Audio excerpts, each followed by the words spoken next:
Hey everybody, today we are out here with the Toyota Tacoma TRD Pro for 2020. This is one of the most off-road capable vehicles you can buy directly from the factory. Now obviously a lot of serious off-roaders out there are going to buy something like a Tacoma and then they're going to seriously upgrade it. But if you're somewhere in between someone that wants to do casual off-roading and someone that wants to do a little bit more aggressive off-roading, something like a factory off-road package along the lines of the TRD Pro may be a good option for you. For 2020, the Tacoma has had a pretty slight refresh. Now, the rumor mill tells us not to expect a new Tacoma until about 2021 because the new Tundra and the new Tacoma do appear to have been delayed. So for 2020, Toyota's given us a grille refresh. So we have different grilles than we had before. We also have available LED headlamps up front. These are not standard, but you will find them in the limited trims and the TRD trims. And we also have LED fog lamps down there on the bottom, this big Toyota logo right there. And then the TRD model gets this hood scoop right up top, which is not functional, interestingly enough. Now, it does have openings right here on the outside, so if you wanted to open it up and have air go into the engine bay, you could open that up yourself, but from the factory, it's not open. Now, our TRD Pro model also has this snorkel right here, desert air intake, according to Toyota. This is not a snorkel. A lot of folks have questions about what on earth this is for. So the theory behind the snorkel or the desert air intake is that it moves the air intake from right there behind the grill up to this portion, so that way if you're trucking along in a very dusty environment, there's going to be less dust going on up top. It does not increase the waterfording ability of the TRD Pro. The snorkel may not improve waterfording ability, but the 1-inch improvement in ride height does. We also get unique shocks and springs for this model for off-roading duty. These unique wheels right here, of course, with slightly more aggressive off-road rubber. And then in the back, we get a unique leaf spring setup that is definitely more focused in off-roading than on-roading. And of course, we have the graphics here that are available in the TRD Pro model. Toyota's been very dedicated to active safety and bringing all that active safety technology down into base trims of every model in their lineup, Tacoma included, even though this is one of the older models in Toyota's lineup. So all models for 2020 get radar, adaptive cruise control, and the whole host of active safety features that you see there on the side of your screen. There are also some additional safety features, but I would like to point out the location of this radar adaptive cruise control sensor. It's right there below the Toyota logo, just below that 360-degree camera. Now, that is a very convenient location for radar imaging. However, it does mean that if you plan on putting brush guards or replacing bumpers, all the sorts of things that off-roaders like to do with their vehicles, it is going to interact with that radar sensor and it can reduce its functionality or cause errors in the system or completely remove its functionality, period. That's why I do prefer the way that Jeep does it with the Gladiator. Jeep actually puts the radar sensor behind the windshield in the vehicle, very much like we see in the Ram 1500 lineup and a number of other modern Volvos. That means that if you do change the bumper on something like a Gladiator or a Ram 1500, it will have no effect on the radar adaptive cruise control or the autonomous braking functionality, but on the Tacoma, it might. The TRD Pro trim is the most off-road capable factory version of the Tacoma, but if you're interested in the most off-road capable Toyota, you might want to look at something like the 4Runner TRD Pro. It gives us a little bit more ground clearance. Remember that ground clearance is not limited by the front suspension in this particular vehicle. This does have a 1-inch lift on the front versus the average Tacoma out there. It actually is more limited by the rear suspension. And since that's essentially the same, the axle back there, etc. is the same, we get about the same kind of ground clearance that we find in the regular Tacoma model. We do get 35 degrees of approach angle, but overall the angles are not going to be quite as aggressive as what we see in the 4Runner because the 4Runner is about 2 feet shorter. Now, I would argue that the Gladiator is not exactly a direct competitor to base versions of the Tacoma, but it's certainly a competitor to the TRD and TRD Pro versions because of its off-road ability. But the Tacoma is going to be significantly less expensive. That is going to be one of the big reasons that you might want to get this over the Jeep Gladiator. Obviously, predicted reliability is another key selling point for the Tacoma. Now, under this hood, we have kind of a different engine lineup than we see in the Jeep. We get a 2.7-liter 4-cylinder engine. It is kind of an older design. We also saw that under the hood of the previous generation Toyota Highlander. It produces 159 horsepower and 180 pound-feet of torque. Then we get this engine right here that's also been borrowed out of other Toyota vehicles. It's a 3.5-liter V6 engine, produces 278 horsepower and 265 pound-feet of torque. There's a 6-speed automatic and a 6-speed manual available, depending on exactly which engine and which trim you get. One big difference, of course, between the average compact or mid-sized truck in America and the full-size truck lineup in America is the overall payload and towing ratings that are involved. Payload for the Tacoma could be as low as around 1,100 pounds or as high as about 1,700 pounds, depending on the exact options and trim levels that you get. For this particular model, Towing came in at 6,400 pounds and payload came in at 1,155. We do have a 4-pin and a 7-pin wiring harness right there. And we have a 2-inch hitch receiver, not a bumper pull setup like you do find in older pickups. We have a backup cam right there on that release. We have a nice damped tailgate for putting your cargo back here, and we find a composite bed, which is a really nice touch. Composite beds have just started to make their way into the full-size truck segment, but we have seen one here in the Tacoma for a while. In the bed of the Tacoma, we have a power inverter right here. It's a 120-volt AC outlet. Now, rather unfortunately, this is only rated for up to 400 watts. I do find that a little bit less useful than I would like. Personally, if I were to get one of these trucks, I would just get an aftermarket inverter that was good for at least 1,000 watts or so. And then we have this little storage cubby right here, which is not watertight. I'm not quite sure what you'd put in there.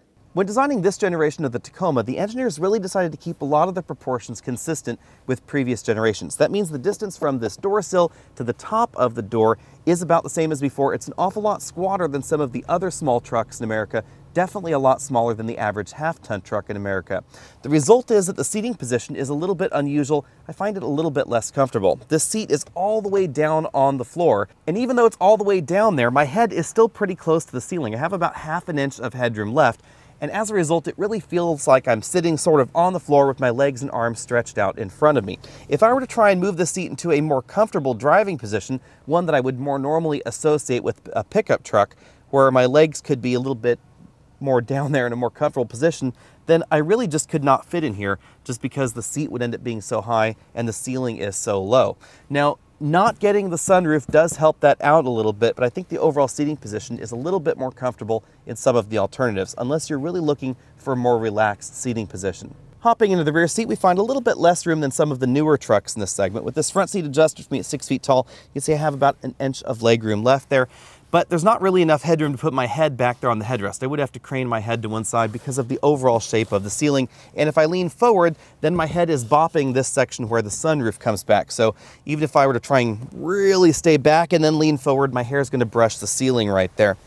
Cargo practicality is pretty good for a small truck. You flip these rear seats forward like that. That gives us access to an underfloor storage compartment that does run the length of the rear cargo area. So you can see it goes all the way back there. You could probably put something like a small rifle there if you wanted to, although it does not lock fully. And then we can fold the rear seats forward. So I pull this little lever right there, can pull the headrest off, and then have that go completely flat. And there's a nice rugged area right back in there, so if you want to carry cargo in the rear, there's also some additional storage space right there behind the rear seats. Taking a quick peek around the interior, you can see that we have a pretty standard sized moonroof right there over the driver and front passengers' heads. Because we're in the TRD Pro version, we have the TRD Pro logo embroidered right there on the front headrests, and hydro-adjustable headrests for the driver and front passenger. The rest of the interior is mainly unchanged from the last time we saw the Tacoma. We do have a pretty decently sized glove compartment over here on the passenger side. As you can see, I was definitely able to fit one of those 10-inch iPads right in there. Most of the plastics on the dashboard are hard, although we do have a soft touch insert right over there on the passenger side. And if we move all the way over to the center of the dashboard, we have new infotainment systems. There's a 7-inch touchscreen or this 8-inch touchscreen, depending on the version of the Tacoma you get. Both LCDs give us Apple CarPlay integration and finally Android Auto integration in the Toyota lineup as well. That is something that have finally started adding to vehicles for 2020, and the Tacoma is one of the few vehicles that get it. We also have the availability of a factory mapping interface if you'd prefer to navigate that way. Continuing down the dashboard, we have a lot of knobs going on here. This is the engine start-stop button. This one right over here controls the 4-wheel drive system, 2-wheel drive, 4-wheel drive high, and 4-wheel drive low. This is a part-time system, so there is no auto mode with this particular setup. We then have a hazard light button, buttons for the heated seats, the display for the dual zone automatic climate control. If I go ahead and start the vehicle, you'll see that display turn on right there. We have an auto mode, temperature adjustments for the 2 zones right there, heated side view mirrors. And then down here we have some additional controls. These are the controls for the blind spot monitoring system, transmission power mode, parking sensors front and rear, window open and close, that's for the rear window, single USB input, and the Qi wireless charge enabled disable button. That wireless charging mat is right back there below that single USB input. We then have 2 somewhat small cup holders right here, but Toyota has a good cup holder game going on, because if I continue further behind there in this console, we have yet another cup holder here, and then one that could be used for a juice box. This is a pretty standard console shifter design for Toyota. It is gated, drive is back there, sport mode is over to the left. We then push away from the driver for gear up, pull towards the driver for gear down, and then there's a handbrake right there between the front seats. The instrument cluster has had slight tweaks over time, but the biggest change is that color display right there between the speedometer and tachometer. Other than that, the rest of the display does feel a little bit old school. It also feels a little bit on the small side. The steering wheel is the same basic design we see in the larger Tundra pickup truck. We have pretty aggressive sport grips up top. It's a 4-spoke design, and the cruise control is still over here on a stalk that moves with the steering wheel rather than entirely on buttons on the front. Now you will find the distance control button for the radar adaptive function right here on the steering wheel. It's worth noting that we don't find radar adaptive cruise control in all of the other trucks out there, whether we're even talking about large trucks. The lane departure warning enable disable buttons right there. There's a button and this button module here that relate to that multifunction LCD. And then on the left side of the steering wheel, we have the infotainment controls: volume up, down, track, forward, backward, etc., voice command, a mute button, and then some dedicated phone buttons. Clearly, since this is designed as an off-road vehicle, we should take this out on one of my favorite trails first. Now, very clearly, this kind of trail is not going to test the overall capabilities of the TRD Pro, but I think it does a good job highlighting some of the modifications that Toyota has made to this vehicle. Now, one of the things that I noticed right away is that we don't have a true manual mode. We have this sport mode. If I move the shifter over to the left and engage the sport mode, and then I say gear 1, I will definitely stay in gear 1. That's great for 4-low operation. But if I move this up to 2 or 3, it doesn't stay in 3. That means that it's going to use 1, 2, or 3. So when you're out on the trail, it's a little bit more difficult to hold that particular ratio. Now, as we come up here, there's a tree across the road, and you can tell this is a pickup truck because we have a fairly high hood. It's a little bit difficult to see exactly what's going on. So we'll engage the surround view camera here to see how this is. Now, I love the way that Toyota has done their surround view camera. I'm actually going to detach this camera right here temporarily so you can see that. What Toyota's done is they've given us a split view here, so you can see that we have that very fisheye designed front camera right there. We have guidelines so you can see where your tires are going to go as we go across that tree right there, and then little distance lines to show you how far you are away from certain things. You can also change the view. Then we get the side camera view so you can see exactly what you're running over there. Now, one downside with this system is that we don't have the option to expand one of these camera views, so we can't make that particular camera any bigger than you're seeing in those two variants. So now with both of these cameras in place, I can really see that I'm avoiding a deep hole that's over there on the right side, and I can also see exactly where my front tire is. It's going over the tree right there on the one side, over the tree, over there on the other side, a little bit of slide. And then this is where the ground clearance is handy in the TRD Pro, 9.4 inches of overall ground clearance. Now, I know a lot of you are thinking, they raised the suspension up front by over an inch. Why do we still have the same ground clearance as we find in the regular model? Well, the ground clearance in the Tacoma is dictated by the differential in the rear. That did not change. We didn't get an independent rear suspension or anything like that. So the ground clearance figures remain the same. Now, out on a narrow trail like this, it's obvious that the Tacoma is definitely longer than something like the 4Runner. I had to do a multi-point turn a little bit earlier, and that would definitely have been faster in the 4Runner because it's about 2 feet shorter.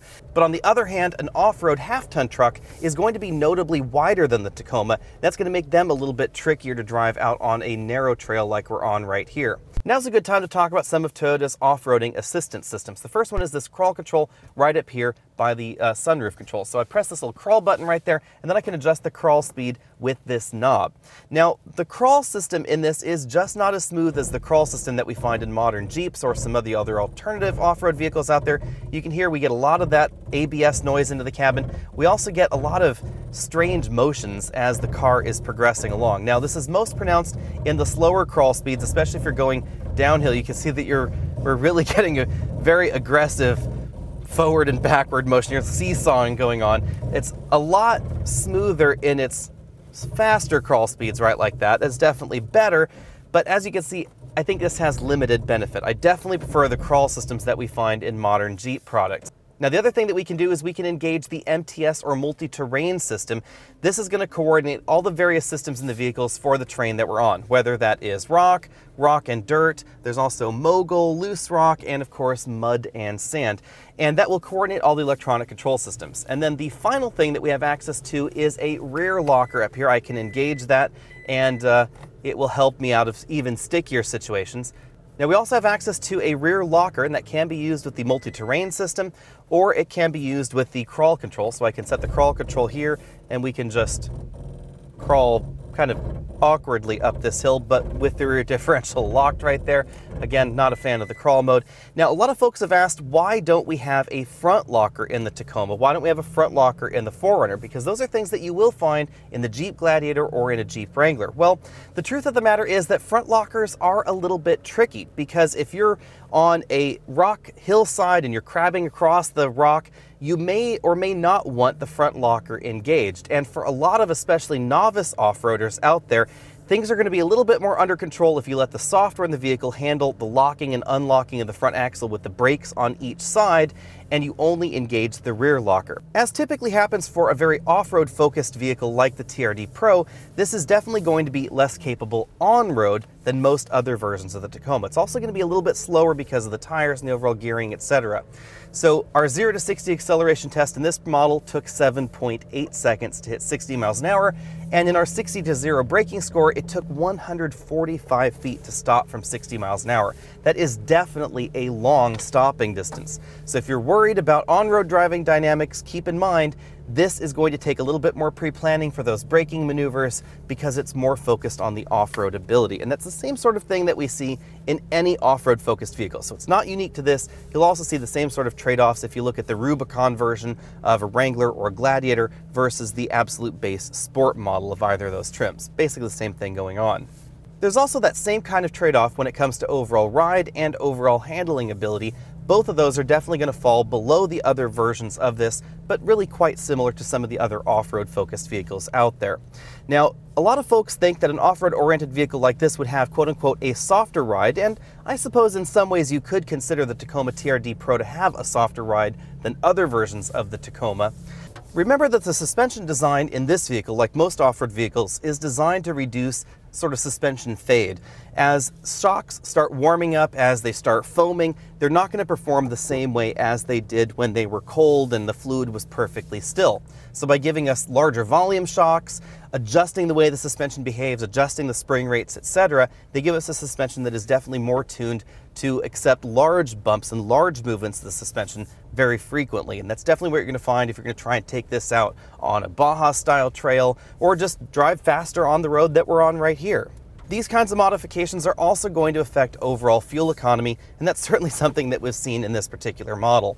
We have 265 with tires, they're more off-road focused tires, and we have been averaging about 17 miles per gallon over a week of mixed driving. And remember, this is a V6 engine, so you will definitely find better fuel economy in something like a Ram 1500 or a Chevy Silverado 1500 or a Ford F-150 if you get some of their more efficient engine options.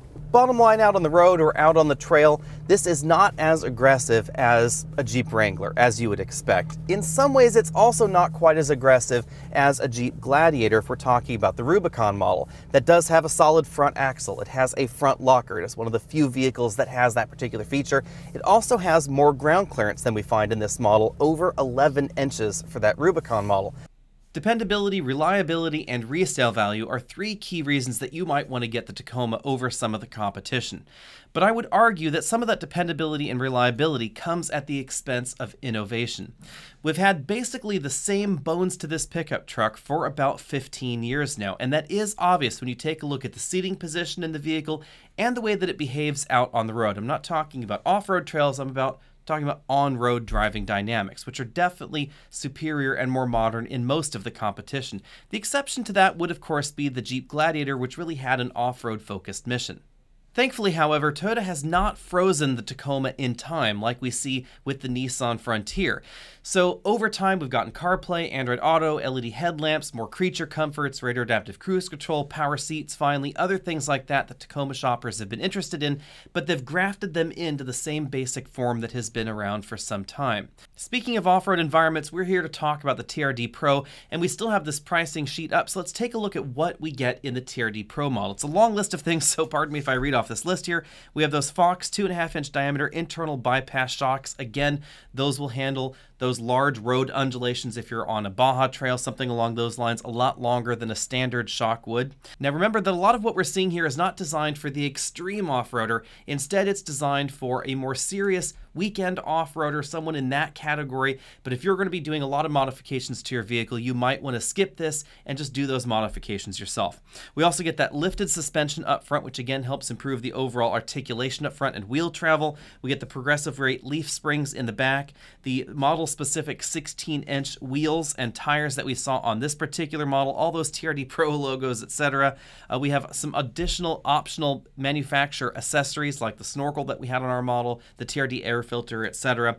There are the specific headlamps that we have just for the TRD Pro model, the TRD exhaust on this particular one, the tail lights, and of course the aluminum front skid plates. Now again, if you plan on doing a lot of modifications to your vehicle, you're probably not going to be looking at this particular package. And I would argue that if you think you might be doing modifications later to your vehicle, then you might not want to look at the TRD Pro package. However, for the rest of us, if this is as far as you plan on going even aftermarket with your Toyota, then you might as well just stop right here on this model. The reason for that is when you take a look at all the features that Toyota is giving you on the TRD Pro model from the factory versus what it would cost to add those pieces on aftermarket, it's really a great deal because you'd have to pay the labor to install most of these things. It would actually make it more expensive if you were to do these modifications on your own, unless you did the labor yourself. And then of course there's the fact that all of this is bundled with a factory warranty. So if anything goes wrong with these particular components within the factory warranty window, then of course they would be covered by Toyota. And if you went off on your own, then you're really on your own. At just under $44,000 starting, the TRD Pro therefore represents a pretty decent value as far as off-roading pickup trucks go. It is going to be a little bit less in MSRP than some of the competition, most notably the Jeep competition, which does get pretty darn expensive. However, our first competitor is going to be an internal competitor here, and that is the Toyota 4Runner. The model that I think I would buy, but when I first thought about that, it seemed so clear in my mind, and now that I think more on it, I think it's a pretty tough choice, Tacoma to 4Runner. The big reason for that is that the 4Runner is perhaps a little bit more caught in a time warp than the Tacoma. Instead of the newer 3.5-liter V6 engine, it uses the older 4-liter V6 engine. Now, the 4-liter V6 does have a very nice torque curve to it, but it's an older, thirstier engine design, and that's why we don't see it in the Tacoma anymore. The 4Runner also gets an older 5-speed automatic, not the 6-speed automatic that we see in the Tacoma, and the Tacoma is already behind the times when it comes to the transmission. The 4Runner also gets a little bit better ground clearance. It also ends up being a little bit more capable in tight places because it is almost 2 feet shorter than the Tacoma and has a very similar overall suspension design. However, the changes that we do see in the Tacoma versus the 4Runner do make the 4Runner probably my choice for on-road driving as well. The SUV format shifts a little bit of weight to the rear, so the rear doesn't feel quite as light, and the overall suspension design is tweaked just a little bit to make it a little bit more settled out on rougher paved road situations than we see in the pickup truck. Now on the downside, you're definitely going to pay more for the 4Runner. In TRD Pro version, it is almost $50,000, so it's about $6,000 more than the Tacoma.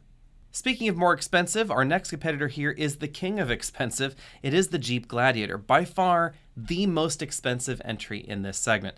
Now the Gladiator does start out in very capable form. The Sport trim, which is the absolute base model, does come with standard 4-wheel drive and a lot of things that we don't necessarily see in all of the competition here as far as compact pickup trucks in America go.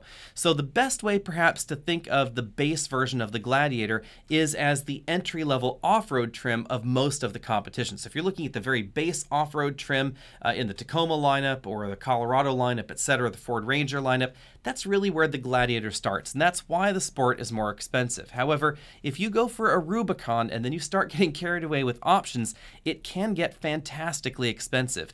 Almost $20,000 more than the Toyota Tacoma. Now, resale value has long been a strong selling point for the Tacoma, but oddly enough, the Gladiator has actually beaten the Tacoma's record in terms of resale value in America. Now, it's unlikely to beat the reliability record of the Tacoma in America, but depending on what you're looking for, the Gladiator may be a slightly better fit. Generally speaking, the Gladiator is going to be a better fit for someone that's going to want to do extreme off-road modifications. So we have that diesel engine, we have an aggressive crawl ratio, we have the 8-speed automatic transmission. So if you really wanted to lift the snot out of your pickup truck, you're going to be better able to accommodate that within the basic framework of the Gladiator. We also have some features that we don't see available even on the Tacoma. So for instance, the front locker we only find in the Gladiator and in the Chevy Colorado at this time. No other compact pickup truck offers that front locking feature. We also find solid axles in the front and in the rear, a feature that we really don't find in very many vehicles in the US at all. So if you're really after that solid axle format and the ability to do some of those modifications aftermarket, the Gladiator is going to be an excellent option. It's also the only one that has a removable roof, removable doors, removable windshield, etc. So it's quite a different vehicle overall. But unquestionably, the Toyota is going to be an extreme value. And the TRD Pro is going to be just as capable for most folks out there. I would also argue, as I mentioned just a little bit earlier in this video, if you are going to look at something like the Gladiator and you're going to be willing to pay $5,000 to $10,000 more for it than the Toyota, just think to yourself, what could I do with the Toyota with that $5,000 or $10,000? You could buy an awful lot of aftermarket modifications and really take your Tacoma to the next level, and you wouldn't have that cash available if you'd spent it on a Gladiator. Of course, that said, the Gladiator is really good looking, and it is totally cool. Perhaps a little bit less cool, but quite capable still, is the Chevy Colorado Zr2, which is going to be about the same price as the Tacoma TRD Pro. $43,395 is where that one starts. And there's an interesting option package called the Bison package, which we do have a video on this channel about as well. It's $5,800, and it gets you all sorts of interesting aftermarket accessories that are supported by Chevy and by the factory. So you can get more of a modded vehicle. It is beyond what we see in the TRD Pro conversion, and it is still a pretty good deal. It's also still warranted under your usual warranty, so I do like that combination of things. The trouble would be that if you want the Bison, you're probably also going to want the diesel, and by the time you've added $5,800 plus the diesel upgrade plus this plus that to your ZR2, it can get up into Gladiator territory, and it's not going to be quite as attractive, not quite as the new thing as the Gladiator in a way, but it is still a very good deal.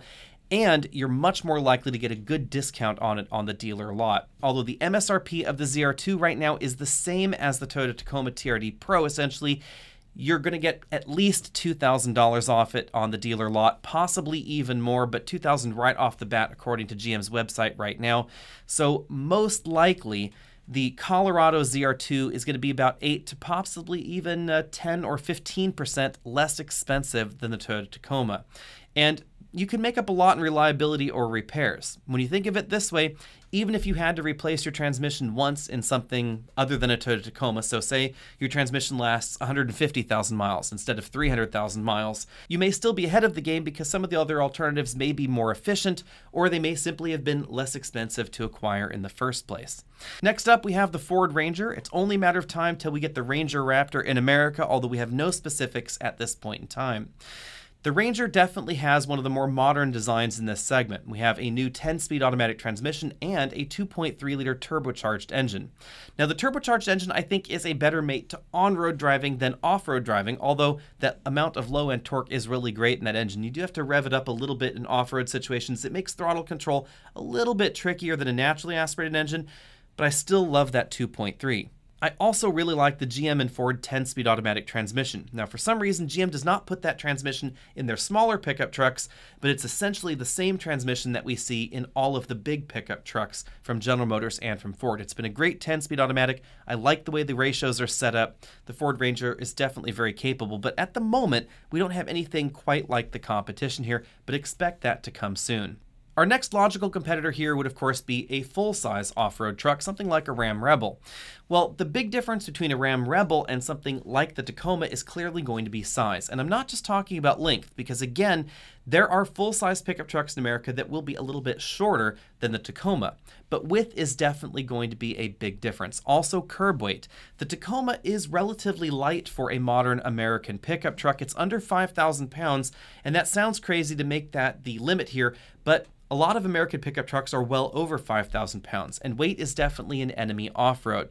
Both vehicles will be fairly capable off-road, but the Tacoma, because of its overall size and its overall curb weight, logically is going to be the better off-road vehicle. I also love the fact that it's narrower than a full-size pickup truck that will really aid you in tight off-roading situations, of which there are definitely a lot when you're driving around a big pickup truck. But on the downside, something like the Rebel is going to give you higher payload, higher towing ability. So if you want to take your ATVs out with you, if you want to tow a larger or heavier trailer when you're out camping or something along those lines, the Ram Rebel is going to be the better option. Towing ability in the Tacoma is just not where the half-ton segment is. So the Tacoma will tow a little over 6,000 pounds in the format that we're looking at here. Something like a Ram Rebel with the V8, it's going to be up there around 11,000 pounds. So nearly double the towing ability that we find in the Tacoma. It's also going to tow that heavier trailer with greater ease because we have more power, we have a bigger engine, etc. Generally speaking, even though payload capacities do drop in off-road trucks, and that is true for the Rebel as well, the Rebel's going to have a greater payload ability than the model that we're driving right here. It's also going to have a bigger, wider bed, so if you want to put ATVs or dirt bikes or that sort of thing back there, you're just going to have a little bit more room to work with. Bottom line, if it were me and I were really interested in doing some more serious off-roading, I might get something like the Ram Rebel, but I would probably do that so I could tow an off-road side-by-side behind my Ram Rebel and then use that for the off-roading, and then I'd still have the Ram for the daily drive back. But if you're interested in a one-size-fits-all off-road vehicle, the TRD Pro is an absolutely excellent value. Be sure and let me know what you think about all that down there in the comment section below, and let me know whether you would be lured away by the sexy good looks and the off-road ability that we find in the Jeep Gladiator, or would you be more interested in something like the tried, true, and reliable Toyota Tacoma? Let me know all that down there in the comment section below. Be sure and find us over at Instagram, where we have all sorts of random photos every week. You can also find us over at facebook.com/AlexNauto so you can see what I'm driving right now, and I will see you all later.